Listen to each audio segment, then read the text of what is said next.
Friends, welcome to Erode அம்மாச்சி சமையல். இது நம்ம வீட்டு சமையல். இன்றைக்கி நம்ம பார்க்க போகிறது நம்ம ரசமலை எப்படி பண்ணலான்றதை பார்ப்போங்க. நம்ம ரசமலை செய்யறதுக்கு பன்னீர் நம்ம வீட்டில் செய்யணும். நம்மளே வீட்டிலேயே செஞ்சு நம்ம அதில் ரசகுல்லா செய்யலாங்க. இப்போ நான் என்ன பண்ண போகிறேன், ஒரு 1/2 லிட்டர் பால் திக்கு பால் இருக்கு இல்லைங்களா, அந்த மாதிரி வாங்கிக்கணும். Orange colour packet. தண்ணியெல்லாம் எதுவும் ஆட் பண்ணக்கூடாது. பாருங்கள், இது கெட்டி பால் அப்படிங்கிறதுனால நம்ம என்ன பண்ணணும், கொஞ்சம் கிளறி விட்டுக்கணும். இல்லைன்னா நமக்கு அடி பிடிச்சிரும். நல்லா கொதிக்க ஆரம்பித்ததுக்கப்புறம் நம்ம ஒரு 1/2 எலுமிச்சம்பழத்தை நம்ம அப்படியே புழிஞ்சு விட்டுறலாம்.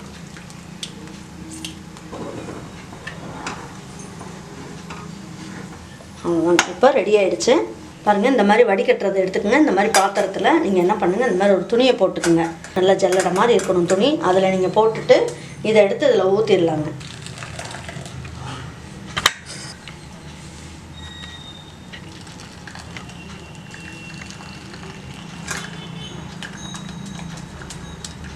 பாருங்கள், ஐஸ் வாட்டர் இருக்குது. இதை நம்ம என்ன பண்ணணும், இதில் ஊற்றி நல்லா அப்படி அலசி விட்டுறணுங்க.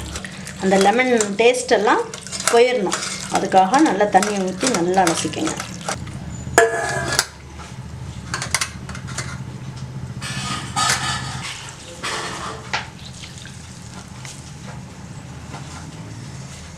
நல்ல வெயிட்டான கல் அந்த மாதிரி ஏதாவது எடுத்து இது மேலே வச்சிடணும். இதை இப்படி வச்சுட்டோம்னா மீதி இருக்க தண்ணியெல்லாம் இருக்கும் இல்லைங்களா, இதில் இருக்க தண்ணியெல்லாம் அதில் வந்துடும்.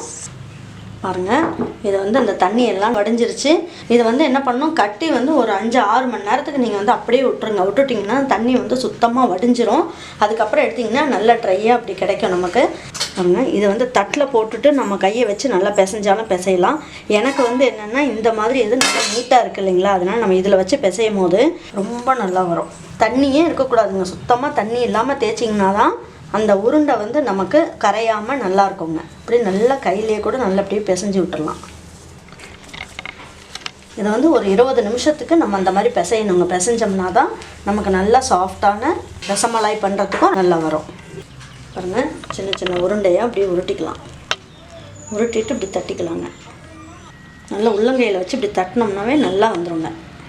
பாருங்கள், சூப்பரான ரசமலாய் செய்யறதுக்கு இந்த மலாய் ரெடி பண்ணியிருக்கோம். இப்போ என்ன பண்ணுவோம், நம்ம ரசமலாய்க்கு அந்த பால்லாம் ஊற்றி எப்படி பண்ணுறதுன்றதை பார்ப்போம் வாங்க. 1 லிட்டர் பால் நான் எடுத்துக்கிறேன். ஆரஞ்சு கலர் பேக்கெட் எடுத்துக்குவோம்.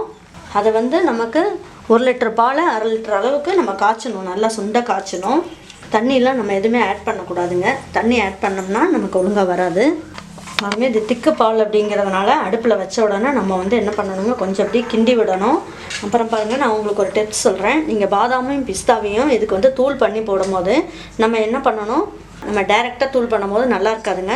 நம்ம பிஸ்தா இருக்குது இல்லைங்களா, இதை என்ன பண்ணணுங்க, ஒரு 1/2 மணி நேரம் ஊற வச்சுட்டு நான் தோலெல்லாம் எடுத்துட்டேன். தோலை ஊற வச்சிட்டிங்கன்னா தோல் ஈஸியாக எடுத்துடலாம். ஊற வச்சுட்டு நான் இப்போ எடுத்து வச்சுருக்கேங்க.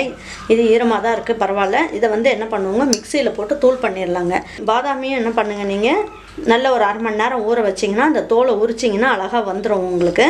பன்னீரை நல்லா தட்டையாக தட்டி வச்சுருக்கோம். இப்போது அது கொதிக்கிற அளவுக்கு தண்ணி ஊற்றிக்கலாம். ஒரு 2 டம்ளர் தண்ணி ஊற்றுங்க போதும். இப்போ இதுலேயே என்ன பண்ணுவாங்க, ஒரு 50 கிராம் சர்க்கரை போட்டுடலாம். இதில் ஒரு முழு ஏலக்காய் மட்டும் ஒன்று போட்டுருவோம். நம்ம போட்டு இது நல்லா கொதிச்சுக்கிட்டு இருக்கட்டும். பாருங்கள், இப்போ நல்லா கொதிச்சிருச்சு. இப்போ நம்ம என்ன பண்ணுவோம், இப்போ நம்ம இதெல்லாம் ஒவ்வொன்றா எடுத்து இதில் போடலாம்.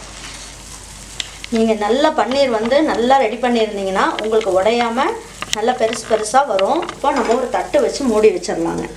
இப்போ என்ன பண்ணிக்கலாங்க, 1 லிட்டர் பால் 1/4 லிட்டர் அளவுக்கு நம்ம காய்ச்சிட்டு இருக்கோம். இப்போ பாருங்கள், 100 கிராம் சர்க்கரை போடலாங்க. இதுக்கு 1 ஸ்பூன் அளவுக்கு நான் ஏலக்காய் எசன்ஸ் ஊற்றுறேன். குங்குமப்பூ இருக்குது இல்லைங்களா, அது ஒரு இவ்வளோ எடுத்துக்கலாங்க.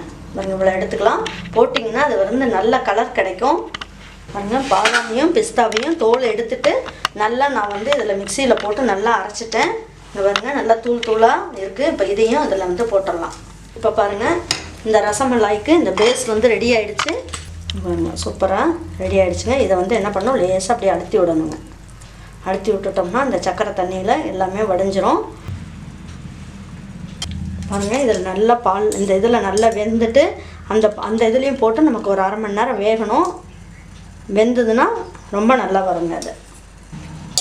இப்போ இந்த தண்ணி வந்து நீங்கள் சப்போஸ் நீங்கள் ரசகுல்லா செய்கிற மாதிரி இருந்தால் இன்னும் கொஞ்சம் சர்க்கரையை போட்டு நீங்கள் இதிலே நல்லா கொதிக்க வச்சு ரசகுல்லாவுக்கு நீங்கள் யூஸ் பண்ணிக்கலாம்.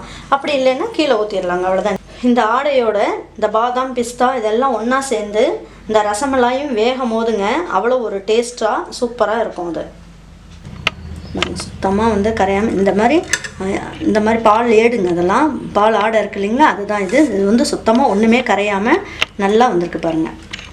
பாருங்கள், சூப்பரான ரசமலாய் ரெடி ஆகிடுச்சு. நான் சொன்ன மாதிரி நீங்கள் செஞ்சிங்கன்னா உங்களுக்கும் இதே மாதிரி ரசமலாய் கிடைக்குங்க. பாருங்கள் எவ்வளோ ஒரு சாஃப்டாக என்ன ஒரு அருமையாக வந்திருக்கு பாருங்கள். இதெல்லாமே வந்து மேலே இருக்கிறதெல்லாம் பாதாம் பிஸ்தாலாம் நம்ம தூள் பண்ணி போட்டது தான். இது வந்து சுத்தமாக கரையாமல் ரொம்ப நல்லா இருக்குதுங்க. பாருங்கள், ரொம்ப நல்லாயிருக்கு. இதே மாதிரி நீங்கள் வீட்டில் செஞ்சு பார்த்துட்டு உங்களுக்கு பிடிச்சிருந்ததுன்னா லைக் பண்ணுங்கள், ஷேர் பண்ணுங்கள், சப்ஸ்கிரைப் பண்ணுங்கள், மறந்துடாமல் கமெண்ட்ஸ் பண்ணுங்கள். தேங்க்யூ ஃபார் வாட்சிங் ஈரோடு அம்மாச்சி சமையல். தேங்க்யூ.